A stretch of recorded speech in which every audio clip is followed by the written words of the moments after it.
Good afternoon, everyone, and welcome to this meeting of the Housing Committee for Wednesday, March 28th, 2018. I'm Paul Krikorian, joined by my colleague, Councilmember Harris Dawson, and we are ready to begin. We're going to start with our multiple item speakers. So we'll start with Mr. Herman, followed by Mr. Walsh, followed by Ms. McAllister to speak. 2 minutes on all items, please. General public comment. 3 minutes. You have 2 minutes to speak on all items. Stick to the agenda or you'll be disruptive of the meeting. So as you see with the so-called continuation from February 14th, 2018, the mayor's report reflects a negative declaration for the 44th program year of housing. And why do I say that? $1.2 billion fraudulently wasted and abused by white criminal elected officials who believe that the coffers of the city monies belong to them. And under case 1-17 CV 00099JKB for the record, under 14141 Government Code, United States versus the City of Los Angeles versus the mayor and all elected officials at municipal capacity, is to understand that 28 USC 133-11345-2201 for the record indicates no Safe Street Acts regarding housing and community development. And for that reason, we found out that the CRLA was dead. Thank you, Jerry Brown, because you took our ideas and implemented the work. The demise of the CRLA and all those white motherfucker developers who padded their wallets for community development plans. In addition to that, there is no Safe Street Act. I demand that the government step in and annihilate under the federal law, under constitutional federal law, that there is a pattern and practice investigation needed. A pattern and practice investigation in violation of the American Disability Act, Section 504, for discrimination in the city of Los Angeles against inhabitants of Los Angeles, Angelinos. Fuck you! Mr. Walsh, followed by Mr. McAllister, Ms. McAllister. Mr. Herman, be quiet so we can hear from Mr. Walsh. No sounds or you'll be disruptive in the meeting and you'll be removed. Mr. Walsh. John Walsh. What's left of the Brown Act? The Brown Act's not on the agenda. Stick to the agenda items. Brown Act governs the agenda. Okay, general public comment? No, stick to the agenda items. General public comment will be later. Did you see what I wrote down, the numbers I put down there? Did you see them? I take all these numbers, removing property located, and I take all of them and put them in your lap. That's where they belong. Okay, I'm going to give you back the 1 minute and 11 seconds, which you can do whatever you want with it. And I'm interested in my 1 minute. And I'm telling you right now that as far as I'm concerned, what's happening here is we want the 1 minute. We want 1 minute, and I want you to... Mr. Walsh, I'll call general public comment later. If you're done with the agenda items, have a seat. So everybody does it a little bit fucking differently. I'm running the meeting. Have a seat. All right, Ms. McAllister is next. Stop disrupting the meeting. Ms. McAllister is next. 2 minutes on the agenda items. Okay, let's start with agenda item number 25. Patricia McAllister, a teacher and an advocate to remove 4 million illegal aliens out of affordable housing and put Americans into housing. Stick to the agenda. Number 26, you want authorization to write off loan losses. Now, I did the research. I went online on this item number 161301 S1. and I saw that you want to write off a loan that you gave a year ago. That don't make sense. So I found the scheme. How are you going to write off something you just gave a year ago? That's not even enough time to pay it back. Now, this is what's going on here. I see that you're selling these homes, these foreclosed homes. You're selling them to partners, I'll say friends, and then they foreclose on it. They keep the money, you get the house back, write it off, and resell the house. I know the game. See, I'm from Chicago. I know the game. Now, I've been around. How do I know that? Because we don't foreclose on anything within a year. When I say foreclose, write-off. Write-offs take years, maybe 2, 3, 4 years. So you're writing off a property, and I see in 2017 you wrote off $99,000, and 2017 another $73,000 in 2017, 2016 $43,000. So I say 2016 and 17 shouldn't be written off, especially the loan in 2016 and 17. 17, that's not even a year. Why are you writing off loans? Now that money, say for instance, if I got the loan, I got that $77,000. You writing it off a year later, I still got the $77,000. You get the house back and you resell it. You don't write nothing off, because when you write something off, that person don't have to pay it back. And then you can do a forgiveness, so don't go on their credit. Stop the scamming. You're not slick enough, okay? You don't write off no one-year loans. That's the city's money. You're giving it away when you write it off. All right, so that exhausts public comment on items 1 through 23, which Mr. Harris-Dawson, I would ask be approved on consent. If you have no objections or concerns. No objection. All right, then it'll be the action of the committee to approve items 1 through 23. I'd also ask that we go ahead and approve items 27, 28, and 29. If there's no objection? No objection. Seeing none, that will be the action of the committee. That brings us to item 24. There is one speaker who wanted to speak on item 24.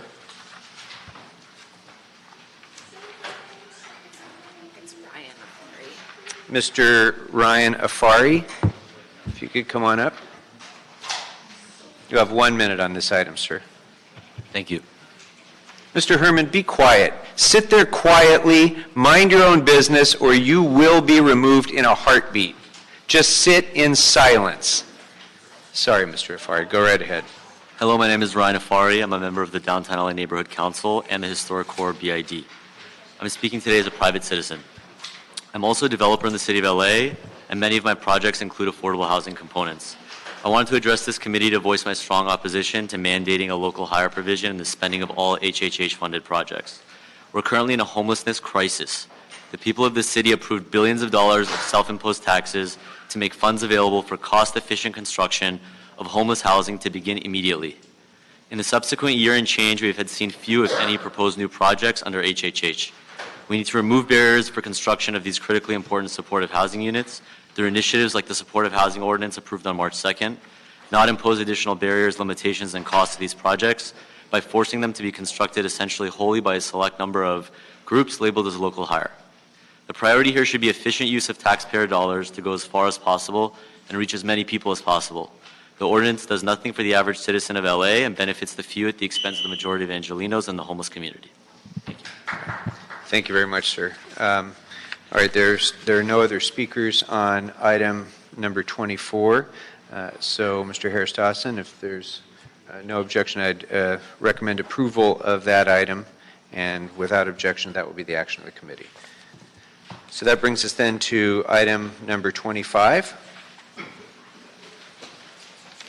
Item number 25, CAO and CLA to report and communication from the mayor relative to the 44th program year of the Housing and Community Development Consolidated Plan, First Year Action Plan 2018-19. Subsequent to release of the agenda, we have received a report from the CLA. All right. Good afternoon. Good afternoon. My name is Brian Randall. I'm with the Office of the Chief Legislative Analyst. Mr. Chair, if you like, I can provide an overview of our report. Well, this matter was continued from the February 14th meeting. Maybe you could just give a very cursory overview of the item, and then we'll go ahead and move forward. Great. Before you is a report from our office relative to the mayor's proposed 44th program year consolidated plan, which was presented to this committee on February 14th. At that time, the committee directed our office to report on the mayor's proposed budget and to work with council districts and city departments during preparation of the report. The mayor's con plan allocates funds from the federal government from 4 different grants over a 12-month period. The grants are the Community Development Block Grant, CDBG, the Home Investment Partnership or Home Grant, Emergency Solutions Grant or ESG, or the Housing Opportunities for Persons with AIDS or HOPWA. The mayor's proposed con plan uses estimated entitlement amounts for each grant. At this time, the city has not yet received the final entitlement amount from HUD. HUD was operating under a continuing resolution budget that expired on March 23rd. On March 22nd, Congress approved a $1.3 trillion spending bill, which funds the federal government through September of 2018. The president signed the bill on March 23rd. While this legislation has been signed, HUD has several weeks to release the entitlement to the city. Similar to last year, HUD recommends that cities use contingency language to provide the ability to adjust the con plan budget if the actual entitlement amounts differ from the city's projections. We have included contingency language in attachment A of our report, which will allow adjustments to be made when the final entitlement amount is released. Subsequent to the release of the mayor's con plan report, the Housing and Community Investment Department identified $2,269,085 in savings that can be reprogrammed. The CLA's recommendations for the allocation of these savings is in attachment B, and that is based on input from council districts and in consultation with HCID and the Economic and Workforce Development Department. Also, the department has submitted the 5-year action plan for council consideration, which is attachment J. HUD requires the city to submit this every 5 years. It establishes local priorities for housing and community development goals. As further discussed in our report, HCID is in the process of transitioning major service delivery system contracts to begin on July 1st to be consistent with the city's fiscal year. With regard to CDBG funded services, the department reports that the handy worker program has already moved to the July 1st start date. Domestic violence shelter operations will be able to do so if the funding request in this report is approved. And the department reports that all HOPWA funded service contracts will make this transition next year in program year 45. Okay, so in future budget years, all of those programs will be aligned with our fiscal year then? That is the goal, and that Great.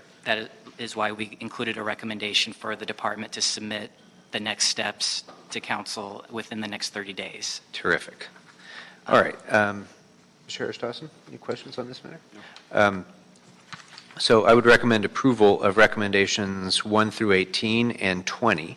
And as to recommendation number 19, I'd like the recommendation of this committee to instruct the Los Angeles Clean Tech Incubator to provide any additional funding request for PY44 to be considered as part of the next mid-year reprogramming action, along with a budget for expenditure of the funds and a plan for self-sufficiency and diversified funding sources. Great. And we have also, in addition to the recommendations in our report, our office does have 2 additional technical amendments. Okay, go ahead. Which I will read into the record. Yes. Number 1 is approve the controller's instructions as set forth in attachment I of the CLA report. And number 2 is authorize the CLA with the assistance of any applicable department to make technical corrections to the contract authorities to reflect what the committee approves.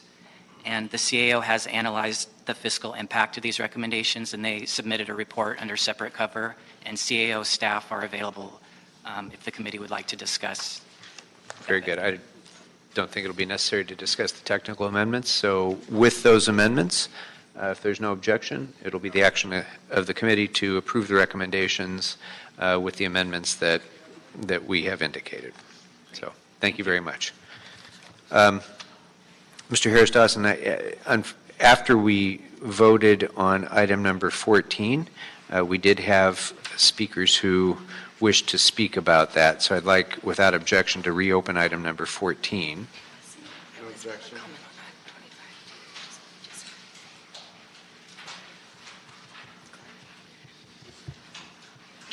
You know what?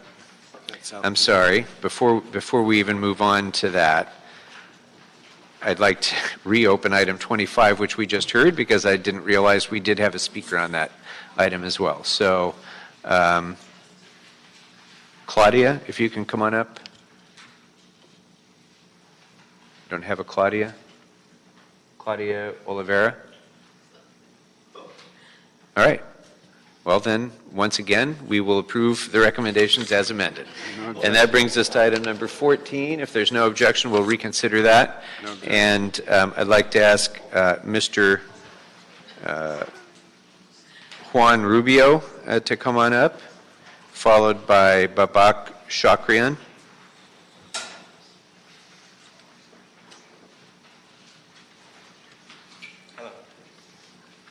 Good afternoon, sir. This is on item number 14. Well, this is all pretty new for me, so bear with me. No. I'm a property owner at 353-357 South Kenmore Avenue. Go right ahead, sir. Okay. We have been, through circumstances and miscommunication, and of course the violations, been placed in the REAP program. And we have satisfied all the violations because of a miscommunication where we thought in reinspection it was actually supposed to be a hearing that we were supposed to attend. And the property management company made a mistake and went for a reinspection when they should have came to a hearing. We missed the hearing, so we got into the REAP program. That's fine. We satisfied all the violations in the REAP program.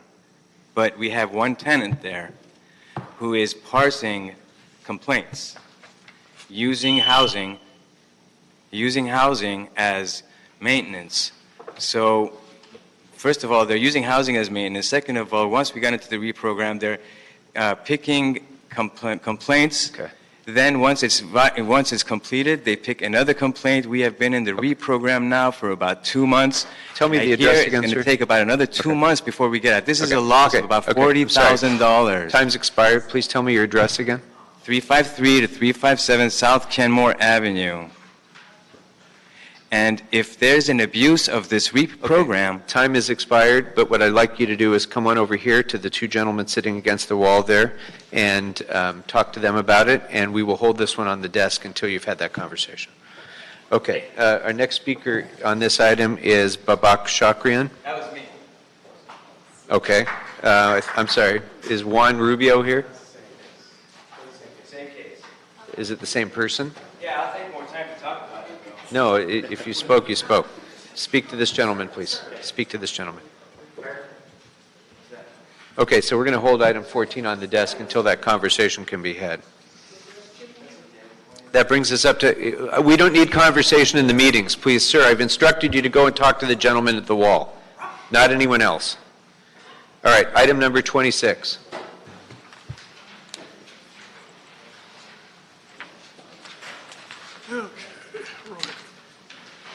Item 26, CAO to report, NHCDLA report relative to authorization to write off loan losses for calendar years 2010 through 2017. Subsequent to the release of the agenda, we have received a CAO report.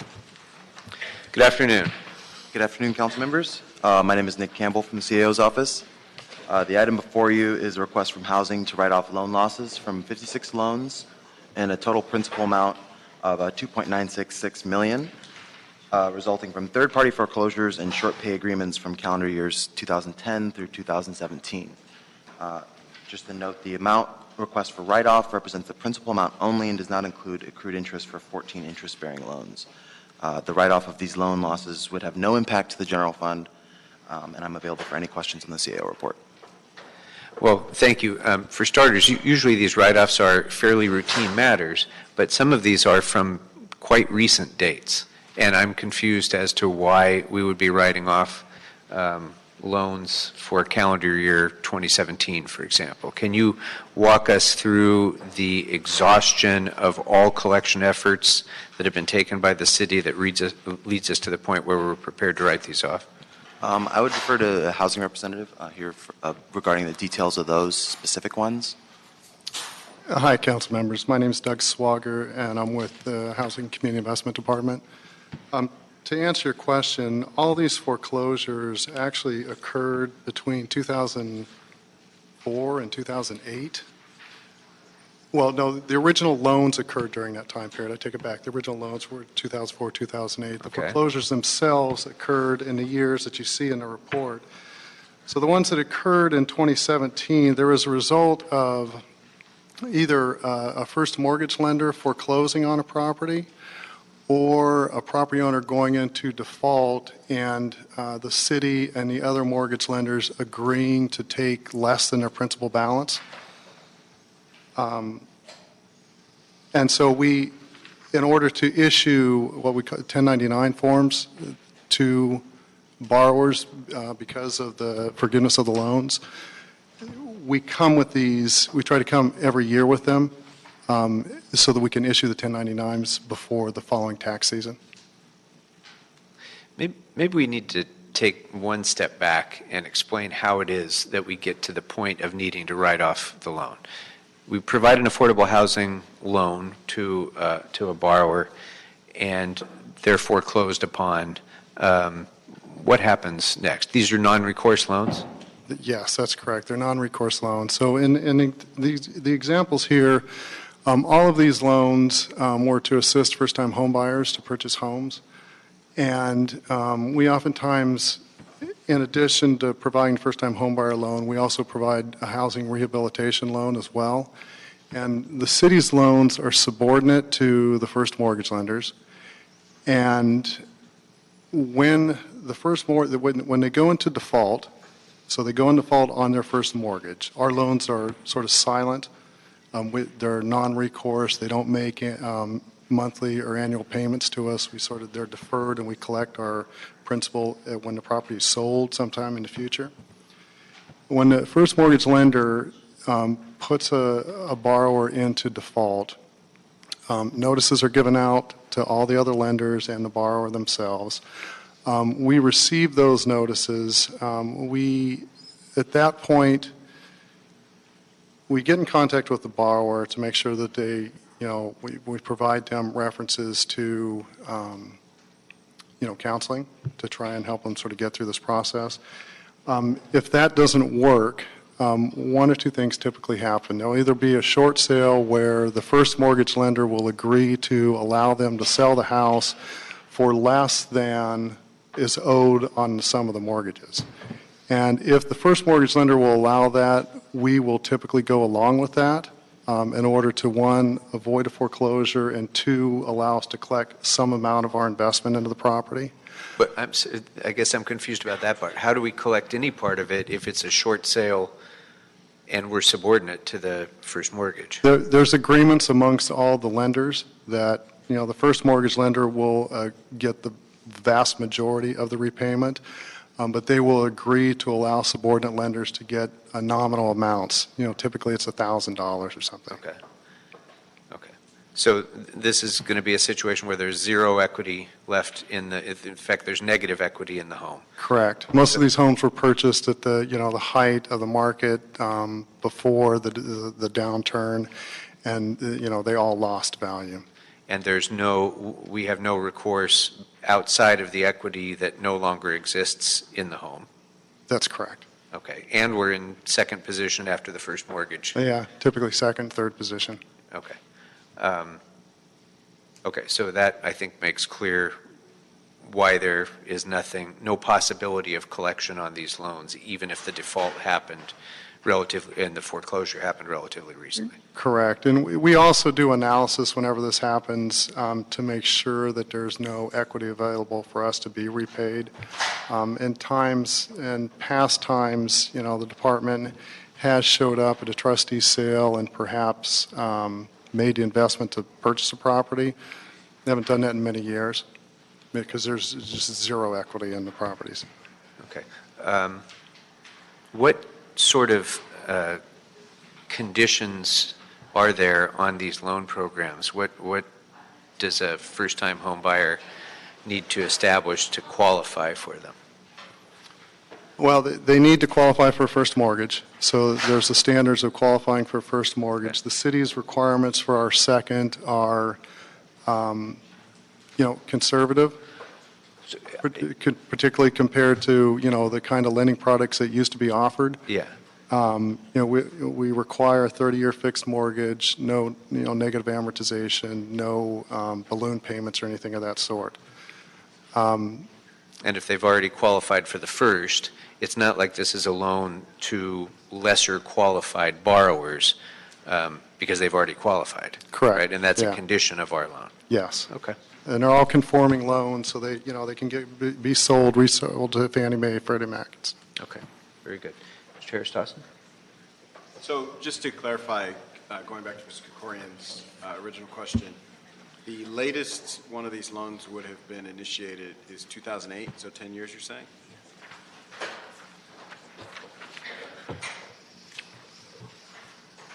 Yes. All the loans were initiated between 2004 and 2008. Got it. Thank you. Just before the burst of the bubble. Right. Yeah, okay. All right, if there's no other questions or concerns, then without objection, it will be the action of the committee to approve the recommendations. Thank you. Thank you. And then that brings us to item number 30. Item 30, CAO to report, and ACDLA report relative to the establishment of the naturally occurring affordable housing loan program. The matter has also been referred to the Personnel and Animal Welfare Committee. Good afternoon. Good afternoon, Emily Zen Cervantes, Office of the CAO. In the item before you, the Housing Community Investment Department is requesting authority to establish a pilot naturally occurring and affordable housing loan program, or NOAA for short. They're also requesting to execute a memorandum of understanding to help implement the program with the California Housing Finance Agency. In addition, they are requesting a resolution authority for one management analyst. However, our office concurs with establishing the pilot NOAA program and executing the MOU, but we believe that, we recommend that the department utilize existing resolution authorities and then report back to the council in 12 months on the impact of the program, the number of loans that were issued, the amount of the loans, the number of units of housing that were impacted, and at that time, then the council should consider whether or not an additional resolution authority should be granted to the department. There is no impact to the general fund, and there is a representative from the department to answer any additional questions. I'm also available for questions. Okay, and the reason that there's no impact to the general fund is because the requested positions were already budgeted? The reason there's no impact to the general fund is because the source of funding is special funds. Okay. But there's existing vacant management analyst positions that they could use in the meantime. Since we consider this a pilot program, there hasn't been as much marketing or research done. And so after 12 months, if we feel that this is a program that's worth extending and putting additional resources to, that's when additional positions could be considered. Okay. Anything to add to this? Yes, I have prepared for you a presentation related to the NOAA program if you would like to go through it, and then we would like to then address the staffing question that's been raised by the CAO. Thank you. Okay. So, I'm Sean Spear. I'm the Assistant General Manager for Housing Development with HCID. We're very pleased to present to you the NOAA program, which is geared towards serving providing an opportunity to preserve existing low-income serving housing in neighborhoods, particularly in gentrifying neighborhoods scattered throughout the city. As many of you may be aware, there's roughly 6,000 units of rent-stabilized units that we've lost over the last 5 years, representing a little over 1,400 properties scattered throughout the city. This issue is particularly acute in communities that are facing gentrification pressures, and when these units are lost, this presents a loss oftentimes to low-income households that really rely on the benefits that the rent stabilization ordinance provides to them. So in response to this issue, the The department has looked to partner with a couple other agencies that are focused on affordable housing and to look at opportunities to roll out a program that would attempt to stem, at least to a certain extent, this kind of trend to the loss of rent-stabilized units that may be serving low-income families. The idea is centered on being able to expand the New Generation Fund, which is an acquisition loan program that we have provided funds to help assist and leverage with other private financing. That is a program that's run through a set of community development financial institutions, or CDFIs for short, that originate the loans with developers who are interested in developing affordable housing. The second piece is actually leveraging the MOU that was mentioned earlier by the CAO representative with CalHFA. That's the California Housing Finance Agency. They have both a low interest rate 40-year first position mortgage product, as well as they also provide subordinate financing. And then the third piece is coming from us at the department, which would be an additional amount of subordinate financing for these projects. So the way they're structured is, and what we're hoping is that there would be mission-driven developers who would look at opportunities to purchase relatively small rent-stabilized properties throughout the city. They, in turn, would access the New Generation Fund for the acquisition funds needed to actually buy it from the seller. Then, in turn, there would be the subordinate financing that would come into play from both us and CalHFA to help with the rehabilitation, and we're anticipating a relatively light rehabilitation for each of these properties. And then, over the long term, the property would be financed with the first position mortgage from CalHFA. So as the CAO representative mentioned, this is essentially a pilot program we're rolling out. The $2 million that we're committing to the program to start is being matched by CalHFA in terms of subordinate financing. They have an open target in terms of providing the first position mortgages, so it'll be whatever amount of volume comes through, they'll look to finance those. We are also in the process of renewing the New Generation Fund, which will include an expansion of the eligible uses to include these types of properties. The hope is that with these in play, we will initially be able to assist about 66 units, probably about 4 to 8 projects. And see if this does sort of gain steam and is accepted in the market, then we would potentially look for other additional sources to continue the program. So while we are happy and encouraged to look at coming and reporting back to you in 12 months about the relative success of the program, one of the recommendations out of the CAO's report related to trying to use existing staff authority presents a challenge to us. The main thing is that the positions we have available were in part held because of a hiring freeze that we've had over the last year or so. That created a situation where we had a number of vacancies, which now that we were successful in getting additional funding to help close the gap on those positions, we are now actively recruiting and getting new people into those positions. So we are, I would also note that several of the positions that were mentioned in the CAO report are related to the accessible housing program. Those positions are to be dedicated to that program and basically for us to meet the requirements of the settlement that we've had in place there. So while we try to make efficient use of the staffing authority that we have, the realization is that we do not have any positions that would be available to be transferred to work on this program. We do respectfully request that the new position as requested would be upheld by the committee. Okay. Thank you. Mr. Harris-Dawson.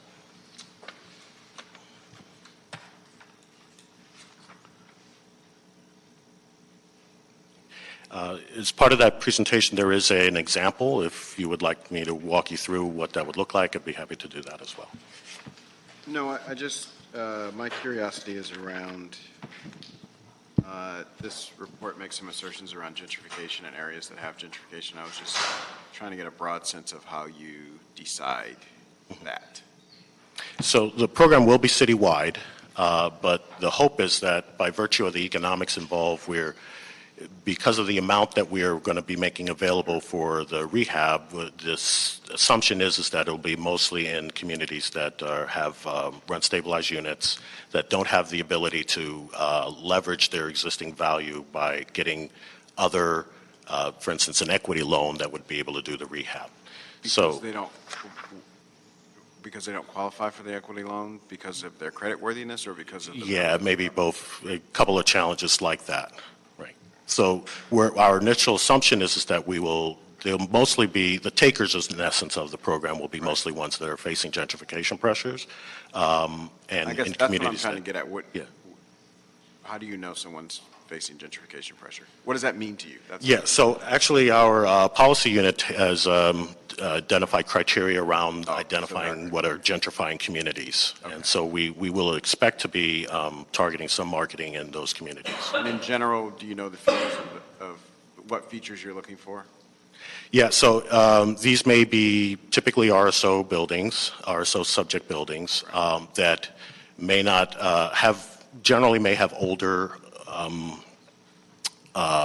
owners that may not be readily able to access kind of getting equity loans to be able to do rehab and be able to flip them.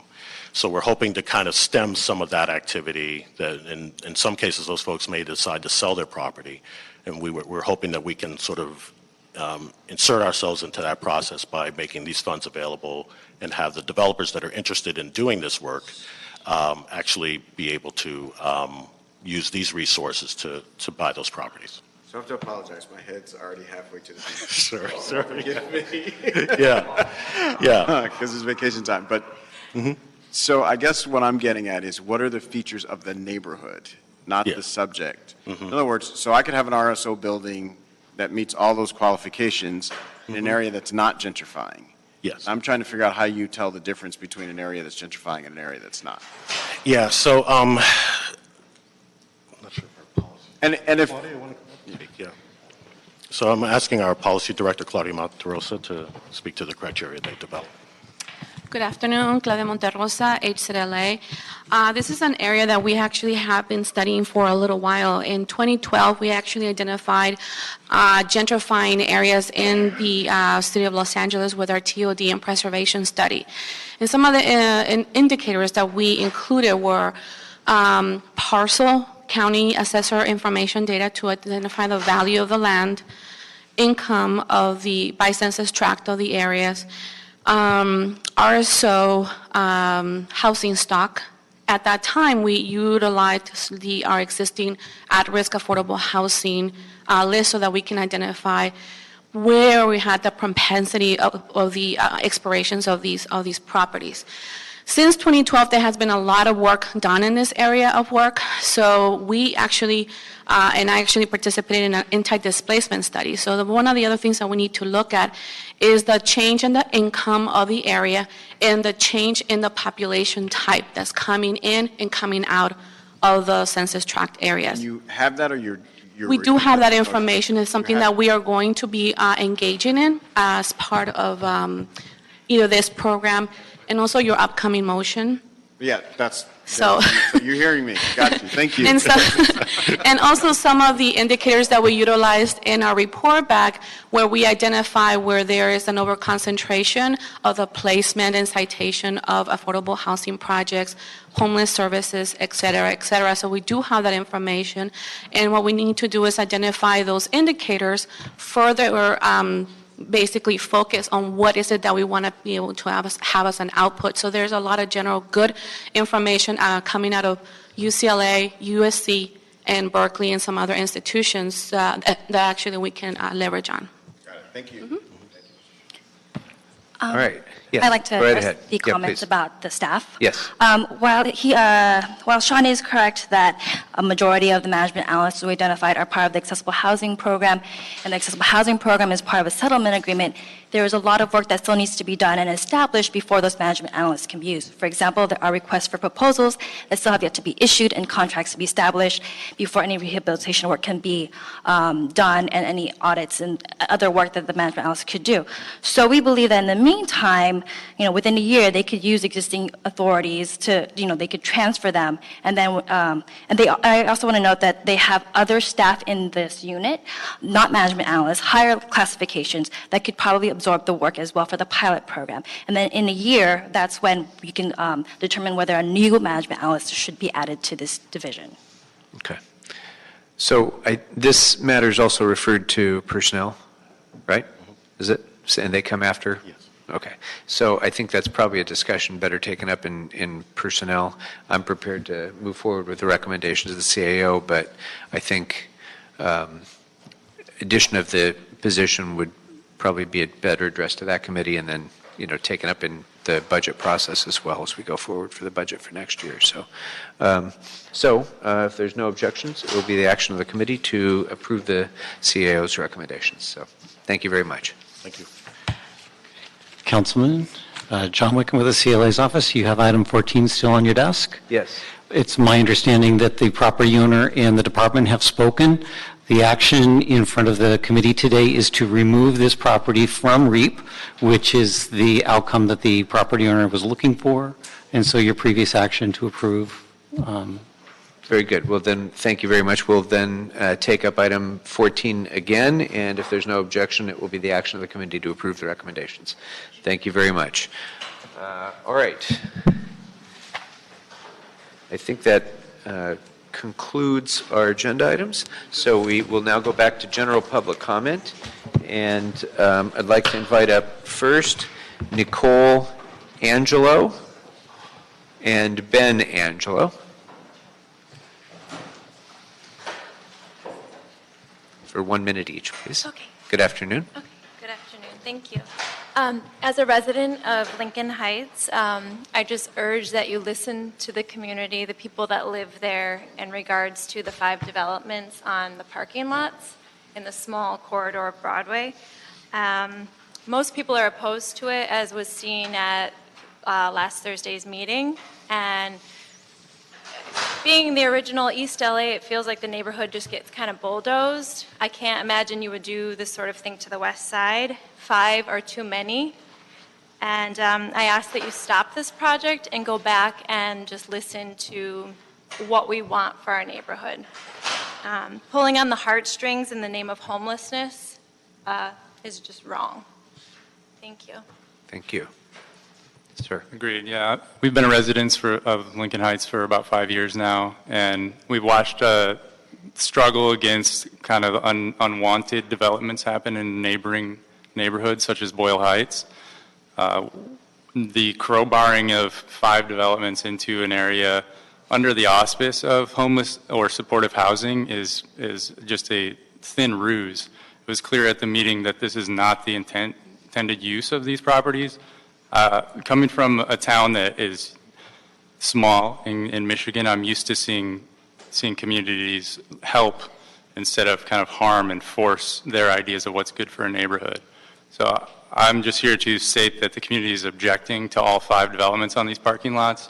We don't want them nor need them for anything other than parking. So thank you for hearing us. Thank you very much. Appreciate your being here.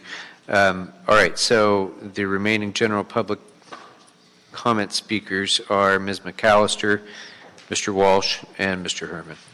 Ms. McAllister. Okay. I was in the meeting, one of these meetings, when you developed the city attorney, when you developed one of your programs, the foreclosure registry.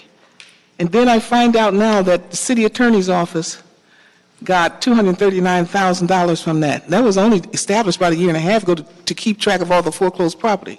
Now you want to develop a naturally occurring affordable housing loan program, and I bet the city attorney get $1 million or $2 million out of that. So you're creating all these programs and all these funds, and it's like playing Monopoly or something. We don't know what's going on. You're moving things back and forth, and we got a city attorney getting salaries of $124 million. I'm not talking about all the other perks, just salaries $124 million. Now, I'm afraid they're going to get some of this money too. Now, when you create these loan programs, let the people know that they exist. Not just your friends and relatives. Let the people know about it. Thank you. Thank you. Mr. Walsh. John Walsh, HollywoodHighlands.org, and I feel very festive. As you know, there's a big party tonight, and you're all invited to Nuri's party. Everything will be picked up by the city, and I was invited by Nuri at the meeting, at the city council meeting. So I want everybody to show up there and have a really good time and spend a lot of money. And I'm not sure whether black people are allowed to come to the party. You know, we got to stick together with whites and Hispanics.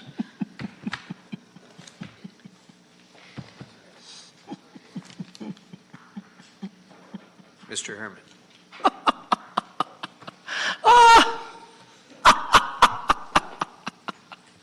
You know what's so hilarious about all this? You want to start your vacation? All those vacant lots that you have set up through transportation, through Metro, and you can't build affordable housing. And yet you want to put at El Pueblo a location for homeless people to regain humanity's services and resource and implement new ideas to their health care. Doesn't that sound hypocritical? $1.2 billion and you can't wash your fucking hands with, Eric Garcetti. You're a shame, a sham, and the most ridiculous failed mayor in history. Why are you a mayor? Because as a mail fraud mayor running out of city money, you continue to be a moron, Eric Garcetti, for the record. Any other business before the committee?